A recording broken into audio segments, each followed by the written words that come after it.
pelo que conceda a palavra ao nobre representante do Ministério Público aqui presente. A palavra está à disposição da acusação e da assistência na pessoa de vossas excelências. Excelentíssimo senhor doutor Edmar Pereira, juiz de direito, presidente deste egrégio Tribunal do Júri, é para minha excelência sempre uma honra renovada ocupar esta tribuna. Senhores jurados, está reunido este egrégio tribunal para julgar os réus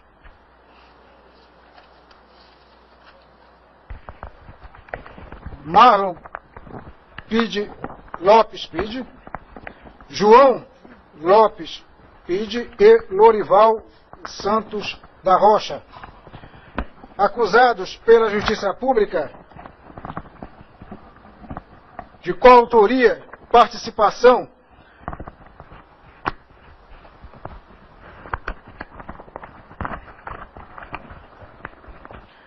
na morte de Manuel Barbosa da Costa, José Barbosa Costa, Ezequiel Pereira da Costa, José Pereira Oliveira e Francisco Oliveira da Rocha.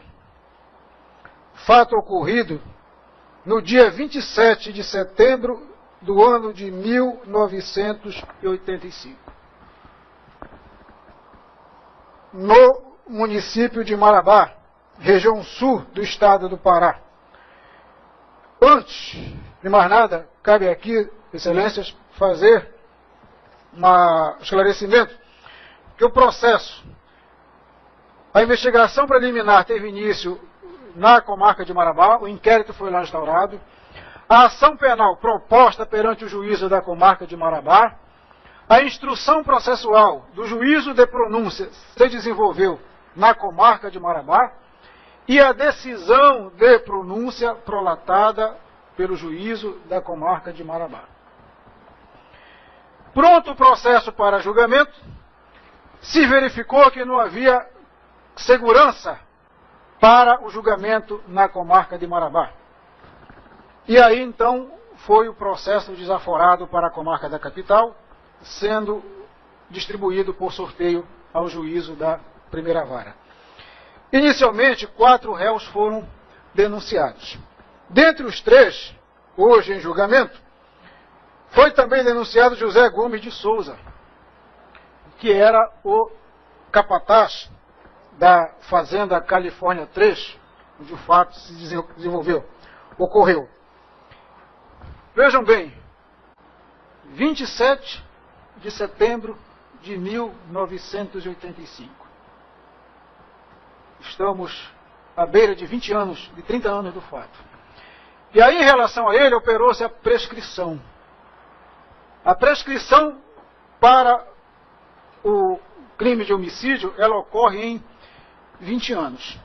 Em relação aos demais, não ocorreu a prescrição, porque nós temos aí os períodos de interrupção.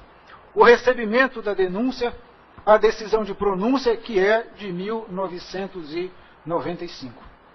Aí conta por integral este prazo. Em relação a José Gomes, como ele completou 70 anos de idade, este prazo se reduz para metade. Então, entre a decisão de pronúncia e até o momento em que estamos vivenciando, decorreu período superior a 10 anos. Daí ter sido declarada extinta a punibilidade em relação a ele e o processo julgado em relação aos demais. Ok.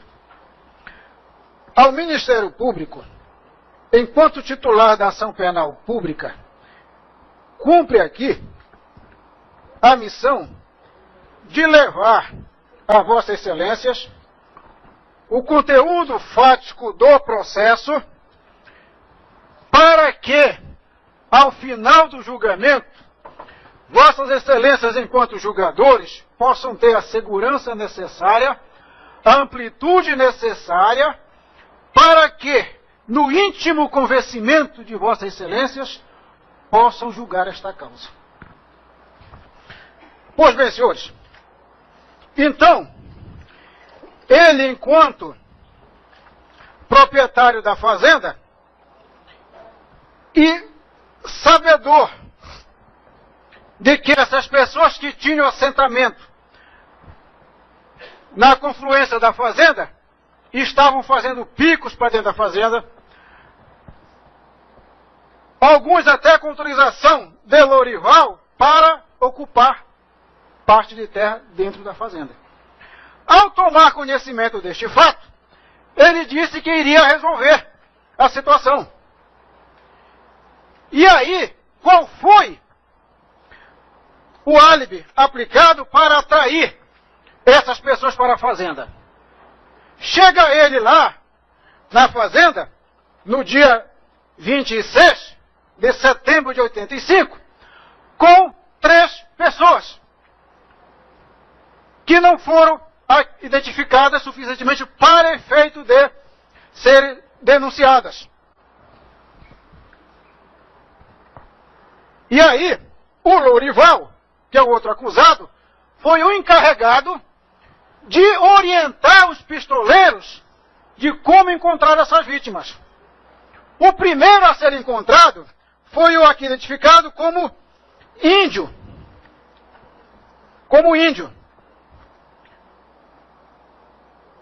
Que deve ser Francisco Oliveira da Silva, porque o José Oliveira é o Tuínio. Os demais foram atraídos sob a promessa de que haveria uma reunião na fazenda com a presença de uma juíza de direito e que essas pessoas seriam indenizadas para deixar a fazenda. Só que ao chegar à fazenda, o índio foi amarrado, os demais algemados e sem qualquer possibilidade de defesa, executados a tiro.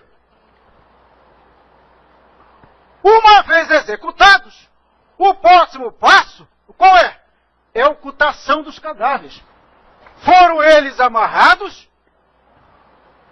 atrelados a uma pedra como se fosse uma âncora e depositados no leito do rio Tracaiúnas. A semelhança do que ocorreu aqui, de grande repercussão, do caso dos irmãos Novelino. Na esperança de que esses corpos não fossem encontrados, não fosse atestada a existência material dessas mortes e todos ficassem na impunidade.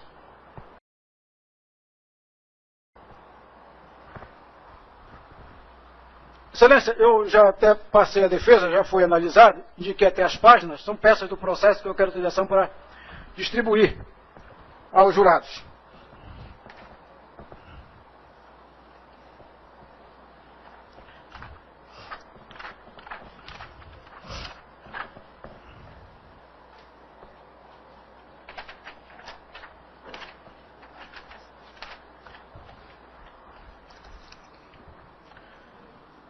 Senhores, vamos até a página 130. Depoimento de José de Souza Gomes.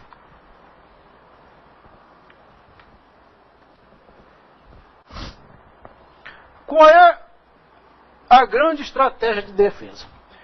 Primeiro, quando o Atanagildo veio depor, e aí o depoimento dele teve um peso quanto à existência material do fato, chegou a se pedir a quisitação de Atanagildo para que Vossas Excelências, ao final do julgamento, o julgasse pela prática do crime de falso testemunho.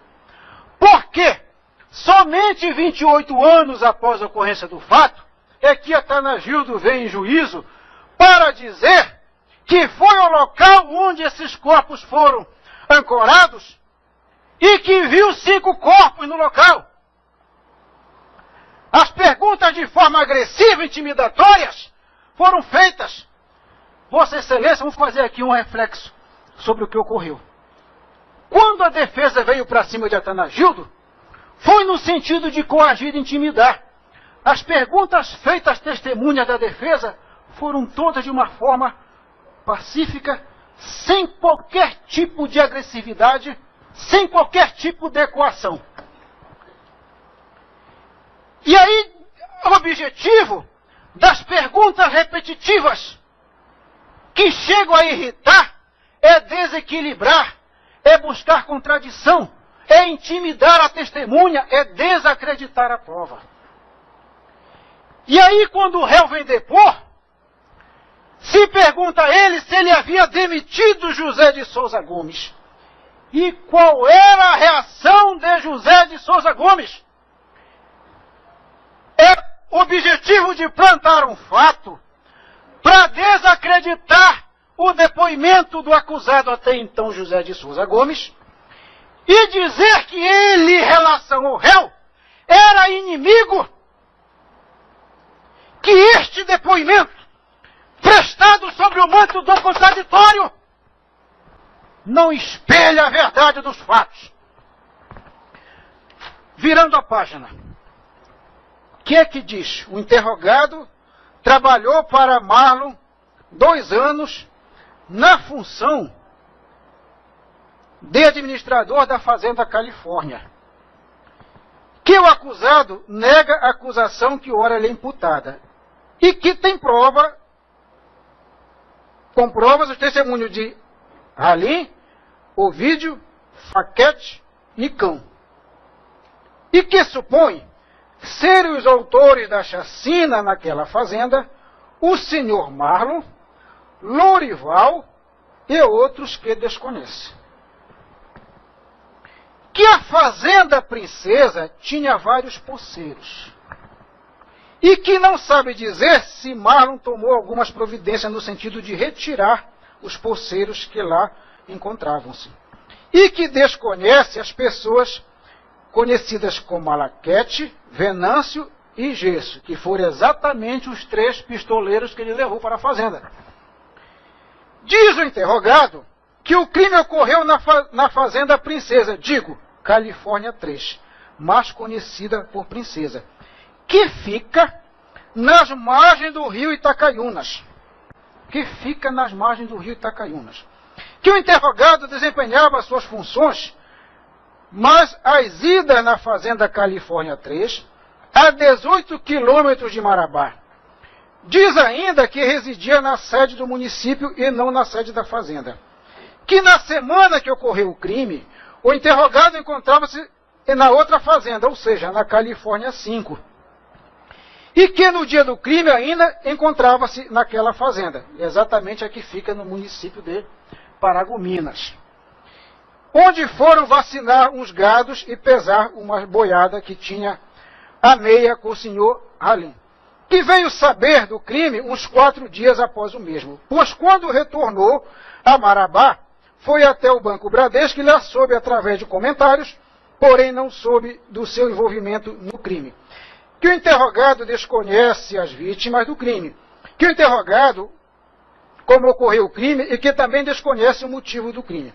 Que o interrogado, que o aviso da existência de poceiros naquela área fora feita diretamente a Marlon, por Lorival, que era morador e vigia da Fazenda Califórnia 3, ou seja, Princesa de Tracaiunas.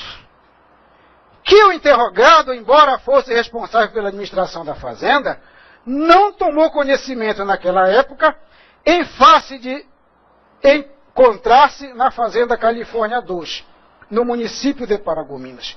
Que o interrogado nega ter, no dia do crime, chegado junto com o Marlon e seu irmão na fazenda onde ocorreu o crime, e que lá ter cometido o crime, que nunca foi preso e nem processado, que nunca viu naquela área a presença de policiais tentando fazer a retirada dos poceiros da área, que na época do crime o interrogado já tinha solicitado sua demissão ao senhor Marlon. E aqui ele estará a dizer que demitiu José Gomes e que em razão desta demissão, José Gomes criou um sentimento de revolta contra ele. Qual é a finalidade, senhores jurados? Desacreditar este depoimento. ela viúva do índio, que viveu maritalmente em companhia do senhor conhecido por índio, de nome Ezequiel Pereira dos Santos. De nome Ezequiel Pereira dos Santos. Que dias depois a declarante tomou conhecimento por parte de terceiros que havia alguns invasores na terra de Marlon. Que no dia 27 do corrente, a declarante encontrava-se em seu barraco, situado em seu lote, juntamente com Ezequiel Pereira dos Santos, por volta de 14 horas. Coincide com a hora que disse a Eva aqui. Mais ou menos quando chegou ali 3 indivíduos, sendo um deles que a declarante conhece pela alcunha de Louro, mas no momento soube chamar-se Lourival, o outro acusado. Referido elemento tinha uma espingarda, 20 consigo, e os outros 2 desconhecidos possivelmente estavam armados, pois um portava uma boroca, é um tipo de sacola, que ao chegarem na casa do declarante, Louro se aproximou de índio e disse que eles os acompanhassem até a sede da fazenda Princesa, pois o senhor Marlon queria falar com ele, e que índio voltaria no dia seguinte, ou seja, 27, ressaltando ainda que se índio não fosse com eles, a presença do senhor Marlon, da próxima vez que eles fossem, iriam levar uma juíza. Que diante das ameaças, índio não teve alternativa, a não ser acompanhar os elementos. Então, senhores, este Domingos aqui, sempre ele foi citado no em depoimento pelo Lourival. E ao prestar depoimento lá na fase de inquérito, ele disse que no dia 27, por volta das 16 horas e 30 minutos, atravessou em sua canoa o leito do rio Itacaiunas e foi até a Fazenda Maravilha, de propriedade de Rubens, tratar de negócios. E quando retornava para a sua canoa, minutos após a sua chegada, vislumbrou que uma viatura tipo caminhonete ali estacionava. Cerca de 4 homens saltaram do veículo, tendo um deles saltado do veículo e perguntado ao declarante se era ele que tinha ido apanhá-los. No que o declarante respondeu negativamente, tendo esse elemento, que pelo aspecto comandava um grupo e que presume ser Marlon, perguntou se daria para o declarante atravessá-los em sua canoa até a Fazenda Princesa.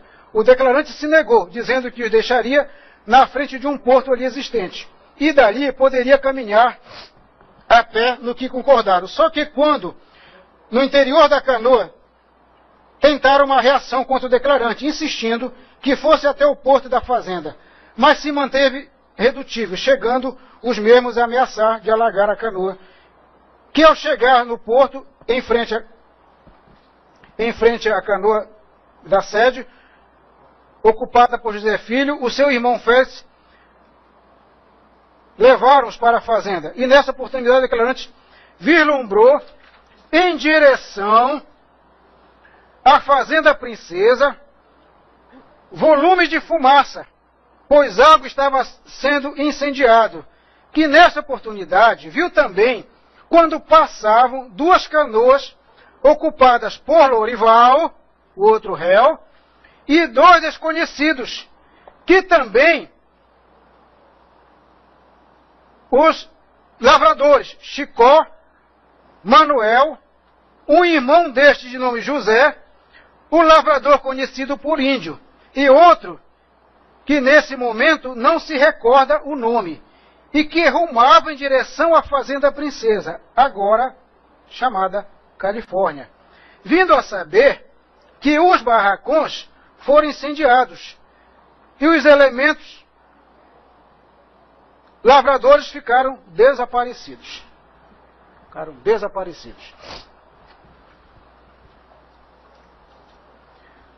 Senhores jurados, acusação que pesa contra réu Marlon Pitt,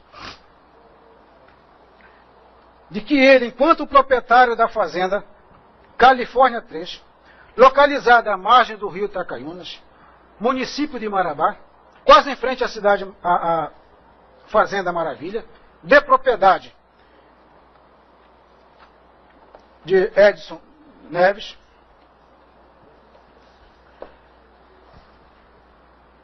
estando a fazenda sendo ocupada por agricultores, algumas mais casas à margem, em área contígua à fazenda, fazendo picos para dentro da fazenda. Ele resolve fazer a desocupação ao modo dele. Levando para o local 3 pistoleiros para executar essas vítimas. Elas são atraídas para o local, para a fazenda. Lá, índio chega a ser amarrado, Ezequiel. Depois, vem a execução, os corpos amarrados e afundeados no rio em frente à fazenda. A conduta do réu Lorival Santos da Rocha, que era uma espécie de capataz da fazenda, o José Gomes era o gerente, mas na ausência dele ficava, que segundo ele dizia até que era o vigia da fazenda. Ao tomar conhecimento que Marlon ia à Fazenda Califórnia para expulsar os poceiros que lá estavam, ele vai até Marabá, Lorival vai até Marabá, para conversar com o réu. E pede um prazo maior para que ele pudesse sair da área. Ele fica irredutível. Estando Marlon na fazenda, na área da Fazenda Califórnia, já com os pistoleiros devidamente armados, o passo seguinte é localizar os poceiros. E quem vai levar os pistoleiros até as vítimas é Lorival. Se pode imaginar que Lorival está a cumprir ordens do proprietário da fazenda e está sob coação para ir até esse local. Se pode imaginar que Lorival foi obrigado, tanto por Marlon quanto pelos pistoleiros que ele levou para a fazenda, para ir ao local onde estavam essas vítimas e atraí-las para a fazenda. Mas, senhores, o fato é consumado. As vítimas são executadas. Lorival sabe. Lorival já sabia que essas pessoas seriam executadas. Uma vez executado o crime de homicídio, os cadáveres ocultados, o réu vai embora para Marabá. E fica na fazenda só Lorival. Mas qual é o comportamento de Lorival? Ele vai denunciar a execução? Ele vai levar ao conhecimento de alguém a execução? Não, ele atravessa para a Fazenda Maravilha e vai exercer atividade de roçagem na fazenda. Só quando as vítimas não retornam aos seus locais de origem, e aí começa a procura, os corpos já inchados, eles vêm à tona. Eles começam a flutuar e são vistos.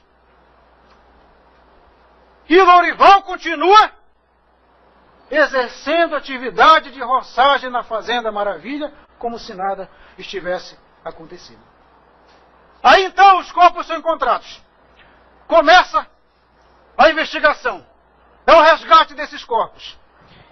Aí é preciso que o Rubens, que o proprietário da Fazenda Maravilha, quando os policiais chegam lá para resgatar o corpo, aí ele relata que o acusado atravessou da Fazenda Califórnia, que o carro que ele ia deu pane e que ele pediu o carro de Rubens emprestado para de lá se retirar. Aí Rubens vai até Marabá para prestar depoimento.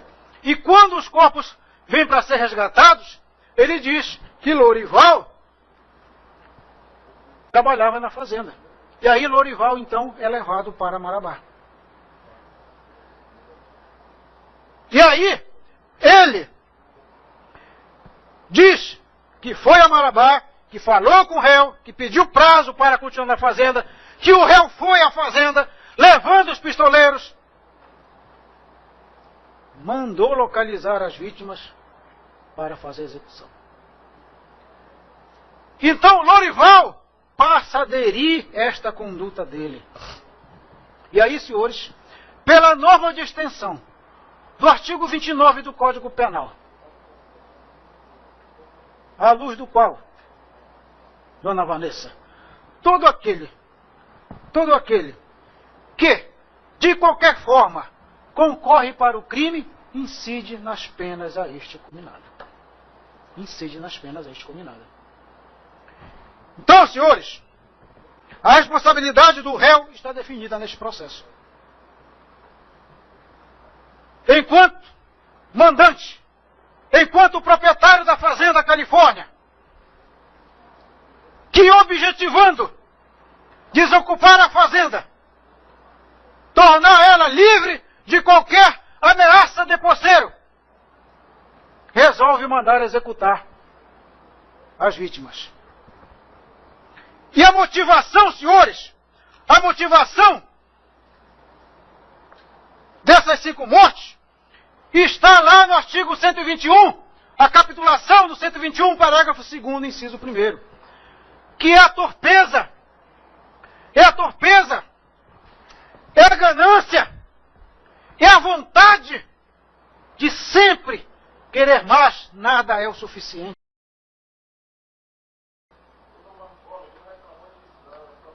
Excelência, eu não te dei a parte.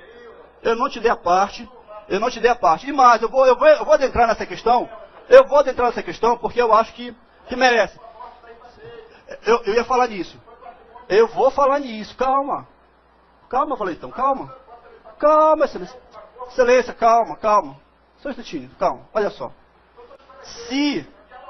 Excelência, eu vou falar para ti. Democrática, tá lendo? Ivanildo, presta atenção. Se, infelizmente, os familiares da vítima estão sofrendo, se, infelizmente, os familiares do réu estão sofrendo, a responsabilidade é somente dele. Ele foi responsável por isso com os seus pistoleiros. Não se pode imputar, excelência, responsabilidade para as próprias vítimas, para a justiça, para quem quer que seja, e tirar das costas a responsabilidade desse fato. Se, lamentavelmente, eu lamento muito por isso, a irmã faleceu desgostosa por alguma doença, lamento, minhas condolências inclusive ao réu, mas a responsabilidade é dele, não é nossa. 6 crianças crescerem sem pai é responsabilidade dele.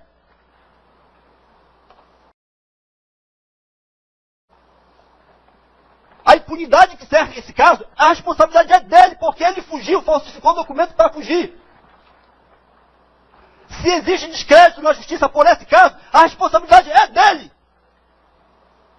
Se existe medo das pessoas, excelência, nesse processo, a responsabilidade também é dele. Se existe segurança, se as pessoas fugiram dos seus roçados, deixaram de produzir, deixaram de comer, a responsabilidade é dele.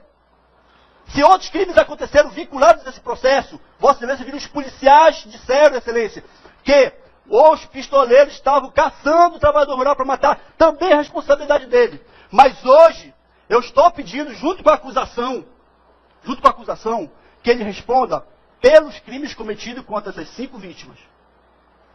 Nos limites da justiça. Nos limites do Código Penal. Respondo de acordo com a sentença que, porventura, eventualmente, pode ser prolatada pelo senhor juiz. É disso que a gente está falando aqui. 29 anos depois, a gente não pode simplesmente fechar esse processo e fazer de conta que nada aconteceu. Se isso for feito hoje, isso vai ser um prêmio à impunidade, à covardia, aos ardis que sempre terminarão esse processo, Excelência. Não permitam isso. Então, não querendo cansar mais Vossa Excelência, em nome da busca de justiça dessas famílias e lutadas há 29 anos, que nunca moveram um dedo contra o réu, sempre acreditaram que um dia teriam 7 pessoas, homens e mulheres do povo, que falariam qual é a justiça nesse caso. Para a acusação, hoje, esse homem participou do crime e não merece ser absolvido.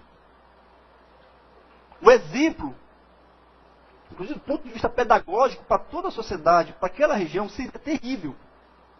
Seria falar que aquelas fotos, aquelas pessoas podem ficar daquele jeito, pode ser feita atrocidade com aquelas pessoas, com qualquer ser humano, e nada vai acontecer.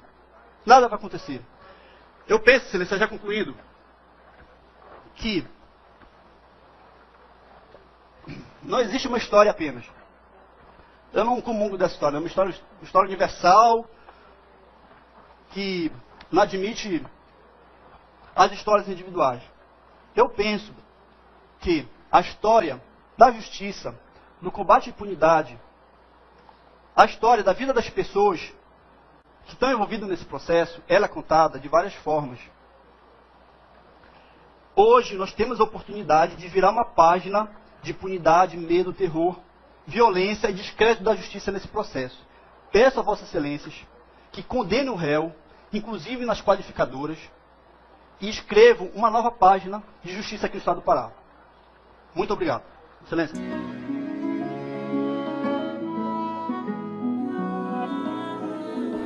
Obrigada, Excelência. Excelentíssimo doutor Edmar Silva Pereira, juiz titular da primeira vara do Tribunal do Júri, saudações desta advogada Excelência, a qual teve a honra de ser nomeada dativamente nesses autos, acreditando que Vossa Excelência, pelo respeito que tem por esta advogada desta tribuna. Minhas saudações e ao pessoal que compõe o cartório onde Vossa Excelência é titular. Ao doutor Rui e demais membros que se faz presente na tribuna diversas, também minhas saudações, Excelência. Ao doutores aqui, doutor, que acompanha a tribuna da defesa, em nome do doutor Serrão e doutor Ivanildo, ao demais, minhas saudações, e é um privilégio, Excelência, estar dividindo essa tribuna com Vossas Excelências. E como sempre eu faço, onde eu procuro olhar, olho no olho com as pessoas que são tiradas do seio da sociedade. Que hoje Vossas Excelências irão fazer parte do indúbio pró-societar. O indúbio é a sociedade que vai julgar um semelhante a Vossa Excelência. Vossas Excelências escolhidos pela defesa para julgar um semelhante é um processo que eu digo não difícil, mas complexo, que deu-se no ano de 1985, tramitando todo pela comarca de Marabá, e depois desaforado para Belém, coisa de um ano atrás, e onde esta defesa foi nomeada ativamente na defesa do senhor João Pide e também do senhor Lorival. Ao pegar algumas folhas que eu tiro o essencial de um processo volumoso, me deparei com as duas pessoas que eu iria defender. Para minha surpresa, de 85 até 2014, a pessoa do senhor João Pide, para mim no momento foi uma pessoa fantasma. Excelências, esse seu João Pide, que até então diziam que era irmão do senhor Marlon, inexiste. E vejo que essas mesmas pessoas que o Ministério Público lá em Marabá A polícia de Marabá arrolou como tendo testemunhas para dar veracidade a este fato. Hoje aqui para vossas excelências, foram elas que falaram que São João Pídio existia. O que ficou provado realmente, e o Ministério Público teve a hombridade na pessoa do Dr. Rui, curvar-se naquela tribuna e pedir a absolvição de João Pídio, porque ele não tinha elementos para condená-lo, para pedir a sua condenação. Já começa, excelências, aí um enfraquecimento desta denúncia, que fez um pacote lá em Marabá, direcionando todas essas pessoas, principalmente aqui eu defendo o senhor Lorival, e demais pelas alcunhas, como sendo os matadores de 5 vítimas. Eu aqui protesto 5 vítimas, porque eu só tenho 3 identificadas dentro destes autos. 2 pessoas que foram mortas, segundo a denúncia, no mesmo dia, quase que na mesma hora, e colocada dentro do rio, amarrada por uma pedra lá para baixo, e não consegue definir duas pessoas. O que nós estamos aqui, a excelência, a bancada da defesa, é em busca da verdade real, mas uma verdade concreta, uma verdade lógica. E aqui eu coloco em dúvida o depoimento desse seu Lorival, que eu estou na defesa, sabe por quê? Eu vou explicar para vossas excelências.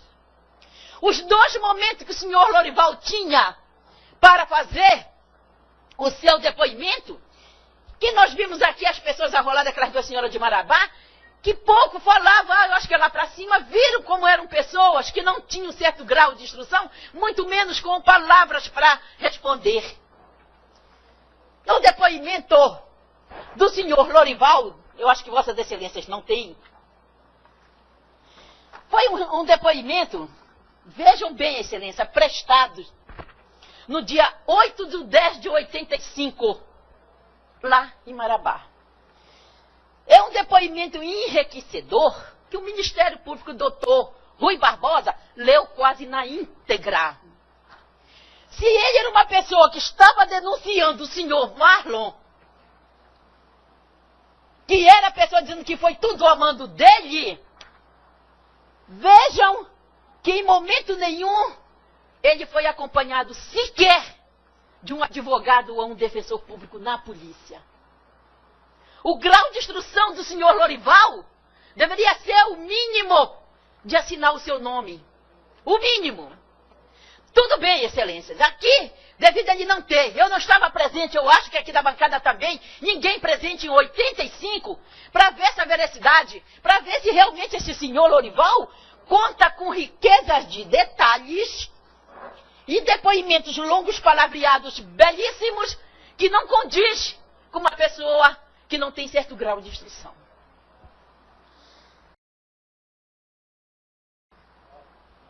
Ele relata das pessoas que foram com ele. A polícia esteve quase 29 anos e não foi atrás de essas pessoas que ele cita, para saber se era verdade, pelo menos para coadunar seus depoimentos. Ou seja, o senhor Melechete, o senhor Venâncio e o senhor Gesso. A polícia parou por aí quando encontraram o seu Rubens, que era proprietário daquela outra fazenda, da Maravilha, onde o senhor Lorival estava no dia e hora que aconteceu o crime dito por ele no depoimento dele, que eu vou mostrar para vossas excelências, era empregado dele na roçagem lá. Então jamais poderia ter sido ele para matar as pessoas. Ouvi, excelências, 2 horas e meia a acusação. 2 horas e meia, que nem pinduca, só lero. Eu não vi aqui a individualização das mortes, excelências. Quem foi que Lorival matou? Quem foi? Nós tivemos aqui laudo de 3 vítimas. Mas nem na denúncia, excelências, há essa individualização. A participação de quem é quem. Eu ouvi dizer, eu soube por terceiro, e que não é a realidade do fato. O seu Lorival, quando enriquece com tantos detalhes, e sabem, aqui me chamou a atenção, excelência, nesses depoimentos, é que o senhor Lorivaldo fala em dia, hora e dia de semana. Ele diz que na quarta-feira ele teve por volta das 15 horas, e depois na sexta-feira, dia 26, não sei o que. Mas dia 26, segundo o senhor Rubens, ele estava com ele lá na fazenda do senhor Rubens, na Maravilha. Isso foi lido, inclusive, esse depoimento aqui, eu vou ratificar esse trecho para vossas excelências. Esse senhor Lorivaldo, no dia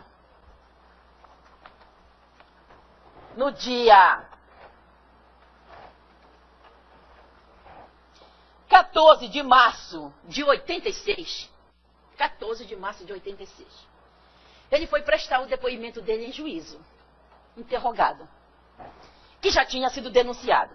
Denunciado por ele apenas mostrar que ir com os pistoleiros até aquelas vítimas, que eu não tive ninguém que me disse que viu ele entrar. E pasma, excelência, não era querer botar em dúvida aqui a pessoa daquele senhor, como é o nome dele? Anaugildo? Atanagildo. Quando eu questionei o senhor Atanagildo, ele era, excelência, uma pessoa, a parte principal, a raiz de esclarecimento deste processo, porque foi através dele um tal de baiano que chegou lá dizendo que estava vendo as pessoas indo para a fazenda e não retornando. No mínimo, para mim, ele foi omisso e não ia até a delegacia e relatar esses fatos. E esteve com o delegado. Se prontificou e como é que se diz, remar a canoa levando 2 policiais.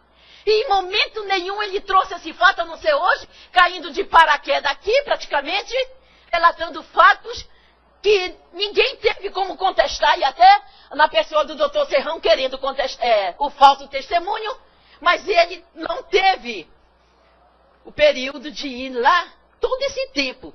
Foi, ajudou as vítimas, mas não foi tudo daí que ficou sabendo que aquelas vítimas, segundo tinham ido para uma fazenda, ele tinha visto coisas horríveis, e ele relatou a eles lá, somente ele que tomou a iniciativa, com mais 12, 13 pessoas que estavam na reunião, e ninguém foi a polícia, excelências. Já daí começa uma incerteza de você querer fazer justiça em cima de uma injustiça. Eu não tive nesses 29 anos ninguém que chegasse aqui e apontasse. Foi o seu Marlon, que até então era o mandante, agora já é o executor também. Participou. Eu não vi o Lorival com uma espingarda matando, atirando na cabeça deles. Eu não vi o Gesso, eu não vi Malaguete. Eu também não vi Venâncio. Ninguém, excelência, chegou aqui e trouxe esses elementos para vossas excelências, concreto, para que vossas excelências pudessem dizer, realmente, eu tinha uma testemunha aqui que me disse isso. 7 testemunhas ouvidas na instrução do processo. 7. E nenhuma disse, individualizou quem é quem, muito menos o Ministério Público, muito menos o juiz, na época que pronunciou sim, dizer qual a participação de cada um. Fica até difícil nós da defesa fazermos uma defesa em cima como? Evasiva deste sentido? Quer dizer que todos foram lá matar os 5, ou 3 que foram identificados. Qual a participação? Quem pegou arma? Quem incendiou? Quem botou fogo no chapéu de um? Quem amarrou na árvore o índio? Não foi isso que nós ouvimos aqui? Todo mundo fala, mas não diz quem foi que fez isso. Agora, por eu ouvir falar, eu vou ter que sair aqui condenar todo mundo por ouvir falar, sem eu ter, para que eu me respalde, excelência, essa concretização do nome dessas pessoas, para que eu pudesse, o Ministério Público, chegar e falar para vossas excelências, a participação desse foi assim.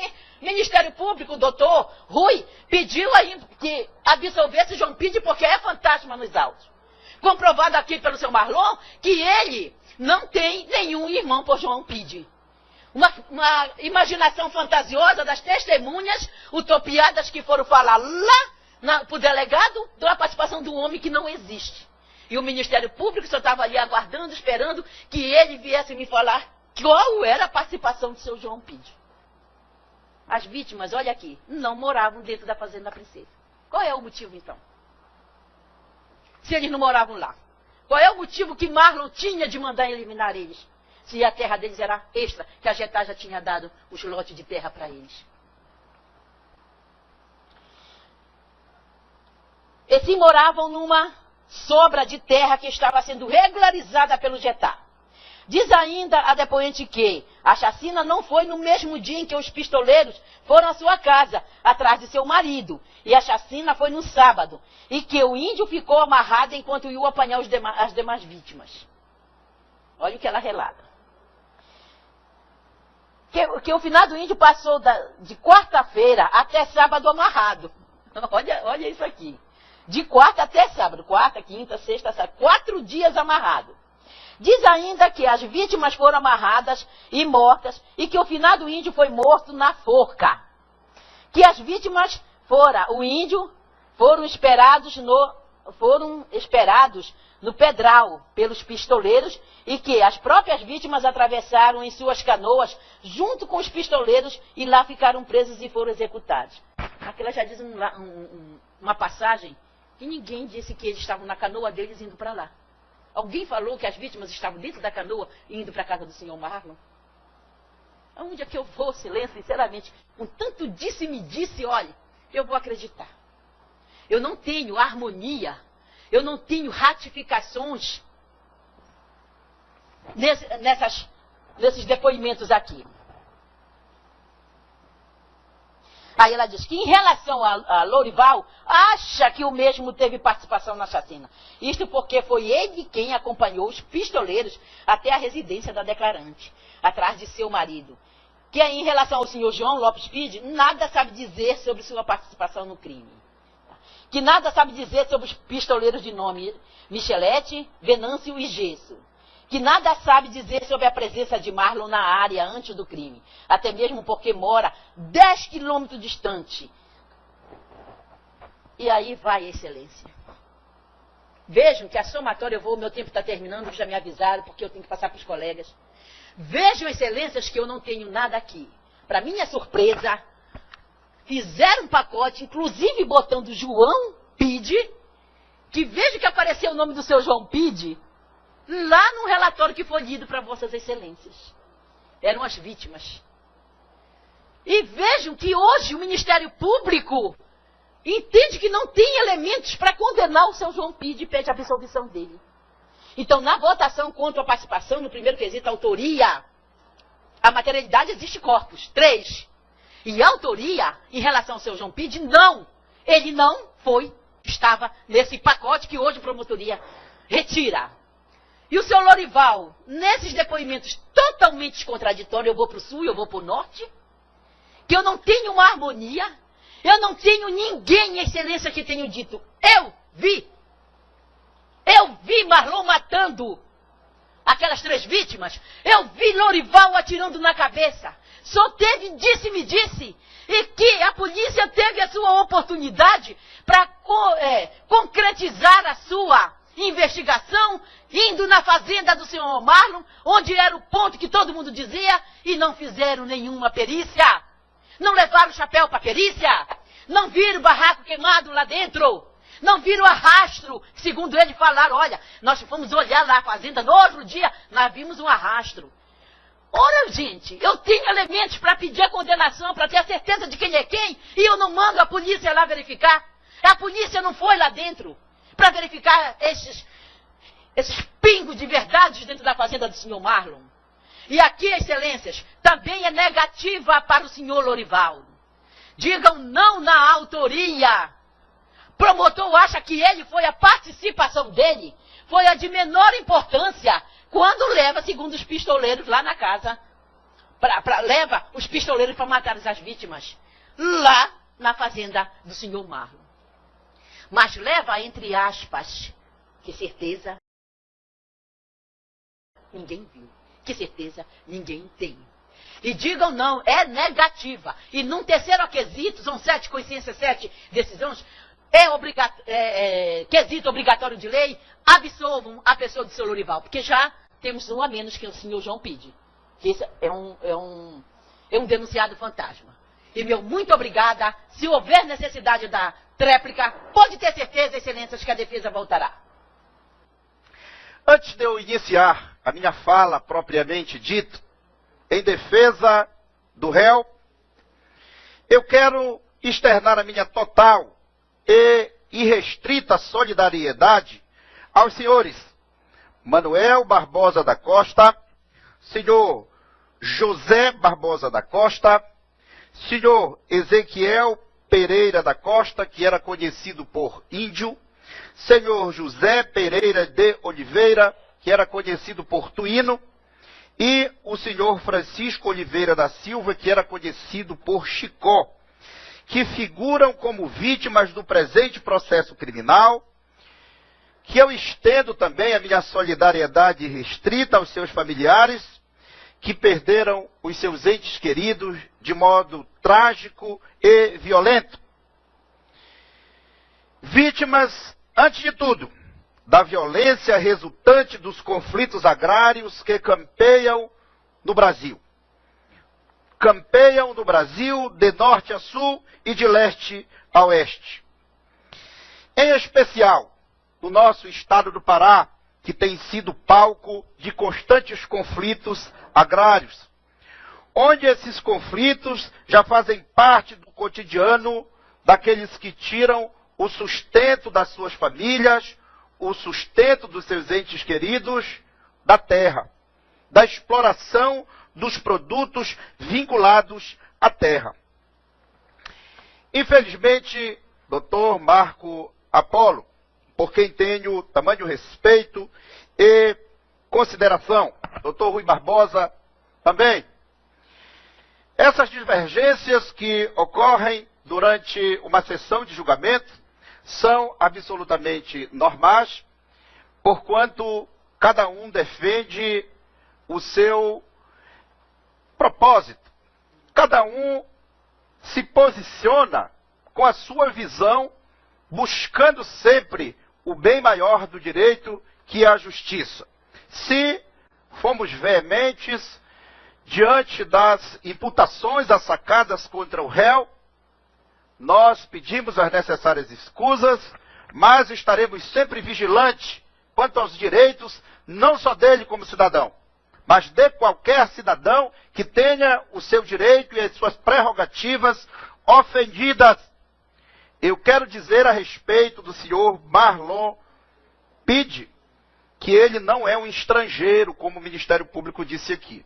Esses estrangeiros gananciosos que vêm, não, ele é brasileiro. Ele é goiano, de Goianésia, de Goiás. É um homem trabalhador. Não vamos tentar diabolizar um homem trabalhador.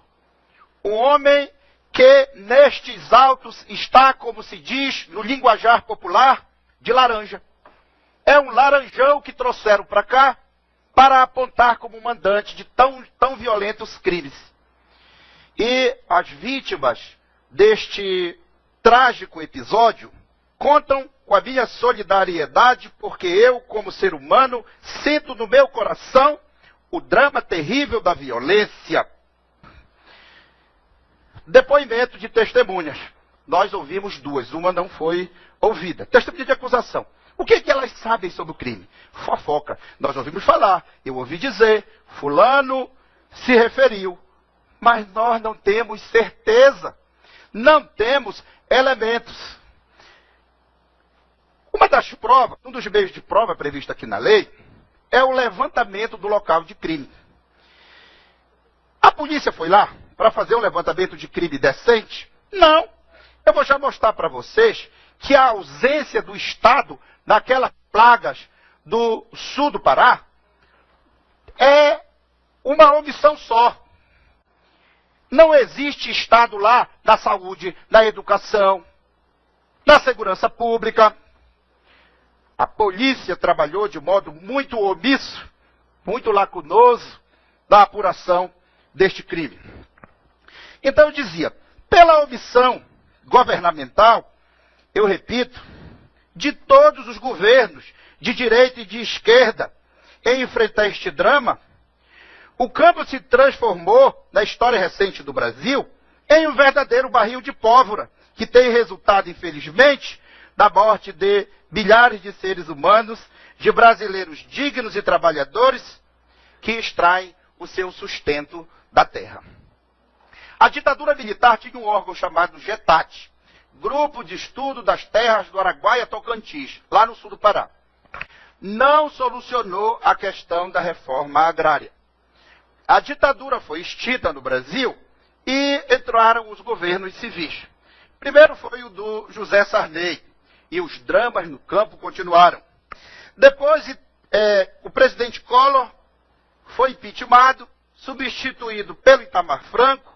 Depois vieram os governos de esquerda, Fernando Henrique Cardoso, Lula e Dilma. E os embates, as escaramuças no campo continuam. Brasileiros matando brasileiros. O governo federal é responsável pela reforma agrária, mas ele não fez até hoje uma reforma agrária capaz de contemplar tanto o agronegócio, que tantos benefícios traz para o Brasil, na produção de alimentos, na produção de produtos vinculados à terra, que traz muitas divisas para o Brasil. Uma reforma agrária capaz de contemplar também os trabalhadores, os nossos irmãos que morejam de sol a sol para tirar o seu sustento da terra. Esta omissão do Estado se reflete também no trabalho da polícia. E nós vamos demonstrar a vossas excelências aqui, de modo cristalino, o quanto não se chegou no criminoso ou nos criminosos que cometeram estas horrendas violências por omissão do Estado. Um inquérito que não tem uma prova válida em direito, nenhuma. As vossas excelências ouviram as testemunhas, o nível das testemunhas que vieram depor aqui. Ninguém sabe nada. Essa que é a verdade dos fatos. Sem contar que as armas não foram apreendidas. Mas vejam bem, devido à total ausência do Estado, o delegado, o senhor Valdo Rodrigues, não era bacharel, o que já é um defeito do Estado. Não tinha formação jurídica e, portanto, conhecimento técnico na apuração de crimes. E mais, quem comandou essa diligência para ir lá no local não foi o delegado Rodrigues. Foi um rapaz que nem policial era. Ele é chamado de Rui Toledo. E o cargo dele consta nas folhas 26 desses autos. Sabe qual é o cargo dele? Auxiliar de unidade de polícia, lá em Marabá. Aos 19 anos de idade, eu ingressei na Polícia Civil e tenho a honra de ter sido investigador de Polícia Civil. E já aos 40, eu cheguei ao cargo maior na Secretaria de Segurança Pública, eu fui secretário de Segurança Pública. Nunca encontrei na estrutura da polícia este cargo, auxiliar de Polícia Civil. Sabe o que significa? Que este rapaz era um bate-pau, sem formação nenhuma, sem nenhuma formação. Então, eu gostaria, para que vossas excelências tenham uma ideia do que ocorreu, eu quero transportar vossas excelências para o local onde pretensamente o delito ocorreu. Nós temos aqui a cidade de Marabá. Aqui nós temos o rio Tocantins e o rio Itacaiunas, que tem a sua foz, o seu desaguamento no rio Tocantins e que servem de estradas naturais lá no sul do Pará. Os senhores têm uma ideia da imensidão que são esses latifúndios. As duas fazendas que pretensamente, uma delas foi palco desses horrendos delitos, ela tem uma dimensão, a Fazenda Maravilha é o mesmo tamanho da Fazenda Princesa, 3.600 hectares, está nos autos isto, 3.600 hectares. Para nós termos uma ideia das dimensões gigantescas deste locais, 1 hectare corresponde a 10.000 metros quadrados. Ou seja, cada uma dessas fazendas tinha uma dimensão de 3.600.000 metros quadrados. A nossa assessoria fez uma aproximação com o estádio Mangueirão, que tem 7.500 metros quadrados. Ou seja, cada fazenda dessa tinha aproximadamente 5.500 mangueirões, é a dimensão de cada uma delas.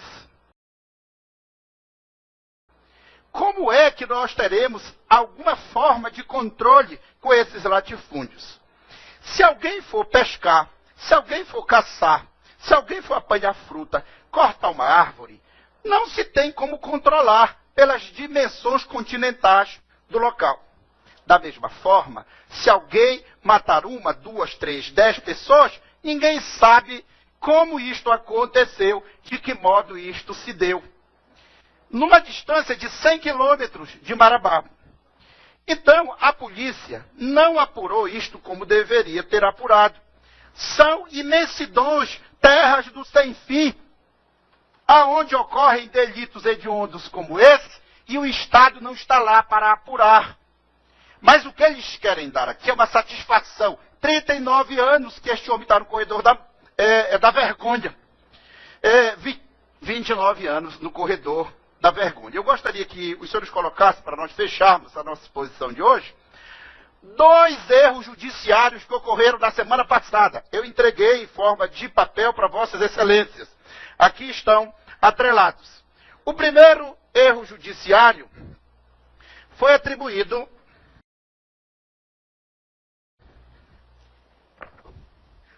dois erros judiciários. Vejam bem, o primeiro deles, ocorrido esta semana, foi de um japonês chamado Iwao Akabada. Vossas excelências têm em mãos aí. Ele passou 46 anos no corredor da morte no Japão, aguardando o cumprimento da sentença que lhe condenou à pena de morte. Acusaram também o senhor Akabada de uma chacina, como foi acusado aqui o senhor Marlon Pide. E esse crime, quem vê as fotos, quem lê o documento que foi mostrado pela promotoria, se estarrece como estarrecido fiquei eu, como estarrecido ficou o doutor Oswaldo Serrão. Quem toma contato com um crime desse, quer ver justiça e quer ver o condenado, e quer ver o autor condenado. Mas o que nós não queremos é que ocorra com o senhor Marlon Pide o que aconteceu com o senhor Iwao Akabada, que passou 46 anos no corredor da morte, acusado de uma chacina. Segundo a polícia e o Ministério Público japonês, ele teria matado o patrão dele, o senhor Akabada, a esposa do patrão e 2 filhos do patrão dele. Depois de 46 anos, descobriram que as provas eram insuficientes para a condenação e ele, já velho e alquebrado, foi colocado fora das masmorras porque o Estado descobriu que não era ele o autor do crime, porque não tinha provas suficientes. O outro caso aconteceu no ultramoderno Estados Unidos, que é um exemplo de democracia para o mundo inteiro. Semana passada, a publicação da revista Veja consta dos autos. Cá está a imagem dele. Ruban Hurricane. Essa expressão Hurricane, em inglês, significa furacão. Se referia à rapidez dos punhos desse lutador. Era um pugilista. E também pela força do golpe. Ele foi campeão dos médios ligeiros nos Estados Unidos. E ele foi condenado, desta feita, a 19 anos de prisão. Ele passou numa cadeia americana. A notícia que a revista Veja veiculou esta semana que findou foi a morte dele. Morreu. Segundo a própria revista que noticia esse fato triste e revoltante, Ruban Hurricane era ex-pugilista, campeão dos pesos médios e faleceu essa semana passada. Passou 19 anos na prisão até provar a sua inocência. Em 1966, ele se encontrava em uma taberna de Nova Jersey. É um resumo do que foi a imputação contra ele. Quando 2 homens e uma mulher de cor branca, 3 pessoas, foram mortos a tiros. Segundo a imprensa, a manipulação das provas e das próprias testemunhas pela polícia e pelo Ministério Público levaram à condenação do lutador. E ele passou 19 anos preso. Então, se nós temos certeza que este homem participou de tão hediondos crimes, pois que condenamos. Mas se nós não temos certeza, vossas excelências, reflitam sobre isso. Porque a justiça é um ideal eterno. a alimentar o coração dos seres humanos. O livro de Mateus, o próprio Cristo diz que é bem-aventurado aquele que tem fome e sede de justiça, porque ele será saciado. Então, nós rogamos a vossas excelências que decidam esta causa conforme os documentos carreados para os autos, conforme as provas que vossas excelências acompanharam, e eu quero aqui destacar, em especial, o jurado Francisco de Assis, mas todos os demais com ele merecem o meu elogio, porque ele inquiriu, ele fazia perguntas, tentando tirar alguma certeza para a sua decisão. Vossas excelências acompanharam esse questionamento aqui. Então, para nós fecharmos a nossa manifestação nesta manhã, ou melhor, neste final de tarde, eu quero registrar ainda que o Estado, ele é capaz, o Estado brasileiro, Dr. Salma, vai falar daqui a pouco sobre outros erros judiciários que ocorreram no Brasil. Eu alinhavei esses dois casos por serem mais recentes. Ele vai trazer casos aqui emblemáticos da Fabiane. É o caso. Foi linchada inocentemente. Então, alguém disse aqui que ele falsificou documento. Meus amigos, os xenófilos, aqueles que são amantes do cinema, devem ter assistido um filme chamado A Lista de Schindler. Quando o Estado hitlerista, quando o Estado nazista perseguia os judeus para fuzilá-los, para mandá-los para os campos de concentrações, na defesa deles, eles falsificavam passaporte, documento, se passando por alemães, para não irem para o cadafalso. Então, todos nós temos medo do Estado. Temos medo de uma polícia dessa que não apura absolutamente nada e vem para cá acusar, apontar em dedo riste um homem que, na nossa visão, na prova carreada para o bojo dos autos, é inocente. E eu peço a vossas excelências que reflitam, este homem é um homem casado, ele tem esposa, tem filhos, tem netos, educou-os na lei de Deus, educou-os nos princípios cristãos. Ele não é o diabo que estão querendo pintar aqui, não. Reflitam, e desde já, nós requeremos a vossas excelências a absolvição do senhor Marlon Lopes Pide, para que ele possa cuidar dos negócios empresariais dele, para que ele possa viver o que ainda lhe resta de vida até os seus últimos dias, quando o Senhor o chamar. Esse mesmo Estado que tem sede de justiça, como foi pintado aqui, como se fosse perfeito, é o mesmo Estado que retira a vida de uma pessoa e até hoje, inexplicavelmente, sumiu. Eu me refiro ao Amarildo. A pergunta que não quer calar é: cadê o Amarildo? É essa a situação de incerteza que nós vamos colocar nas costas dele? É essa a responsabilidade de julgar um processo com provas turvas que está sob os ombros de vossas excelências? Digam não a esse Estado que mata. Digam não a esse Estado que não cumpre a sua responsabilidade e que passa quase 30 anos para apurar um crime brutal, grave. Não, excelências. No dia de hoje, fazer justiça tem um significado: absolver este homem, Marlon Lopes Pide. Isto é, no entender da defesa, e mais do que isto, no entender das provas constantes dos autos, é fazer justiça na data de hoje. Eu passo a palavra para o Dr. Oswaldo Serrão, que vai continuar ponderando algumas outras situações que vão levar os senhores a entender que a absolvição é definitivamente o melhor caminho. Muito obrigado, boa tarde.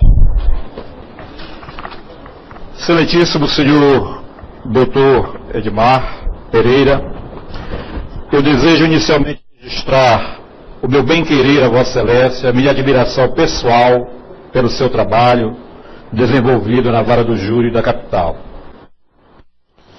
As minhas andanças como advogado, centenas e centenas de julgamentos no tribunal do júri, dedicando mais da metade da minha vida à minha arte, ao meu ofício, à minha carreira, eu aprendi muitas lições de vida aprendi muita grandeza moral de cidadãos jurados que participaram de julgamentos polêmicos em que eu tive a honra de atuar como advogado.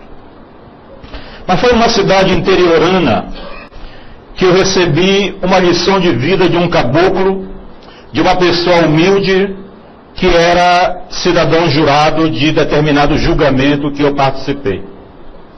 E ele dizia, ao modo dele, que é muito árdua a missão de se julgar a vida e se julgar o destino de um semelhante. Sobretudo quando se trata de um réu de tribunal do júri, que chega um verdadeiro molambo, um verdadeiro farrapo à presença dos cidadãos jurados. Na verdade, no processo do júri, só exala a acusação, só exala a humilhação e desrespeito para com o réu que está sendo julgado. Acusa-se desde o boletim de ocorrência policial, acusa-se no relatório do inquérito policial, acusa-se da denúncia, acusa-se da pronúncia e o tiro de misericórdia é dado exatamente no tribunal do júri. Eu gostaria de conversar com Vossas Excelências com o coração aberto e pediria apenas o direito de me ouvirem e, ao final, tirarem suas conclusões e darem seus vereditos. Existe uma afirmação desonesta dos chamados inimigos do tribunal do júri, que dizem que não raro o cidadão jurado julga mal, decide mal, porque é composto por cidadãos leigos. A afirmação é absolutamente tendenciosa e injusta. E eu colocaria a seguinte questão em cima dessa observação. O jurado julga às vezes mal, porque é composto por leigos ou porque é mal municiado, é desonestamente municiado durante os debates, seja pelo promotor, seja pela defesa. Na verdade, não há magia no julgamento de tribunal do júri. Tribunal do júri é uma ciência como toda e qualquer ciência.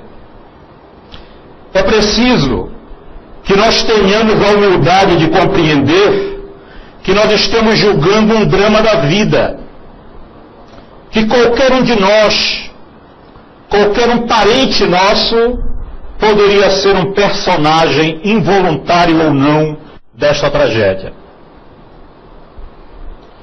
Então nós temos que compreender que o julgamento do tribunal do júri, ele passa talvez por um dos momentos mais nobres e sagrados da sessão, mas pouco percebido por muitos. Exatamente a mensagem do juramento prestado pelo cidadão jurado. A essência do julgamento está todo no conteúdo da mensagem. Juro e prometo decidir esta causa de acordo com a minha consciência e com as regras da minha justiça pessoal. Observe que no juramento não se fala de acordo com a lei, nem de acordo com o direito. De acordo com a minha consciência e com as minhas regras de julgamento. Eu ouço os debates e ao final desses debates eu firmo a minha convicção e ao firmar a convicção eu decido a sorte da pessoa que está sendo julgada. Mas o julgamento, ele é todo regido por este livro que é o Código de Processo Penal. Na verdade, as regras do julgamento do Tribunal do Júri, de acordo com a lei estão gravadas, estão inseridas neste Código de Processo Penal. Qualquer violação, qualquer desrespeito às regras deste Código implica em que o julgamento seja anulado pelo Tribunal de Justiça. Pois bem,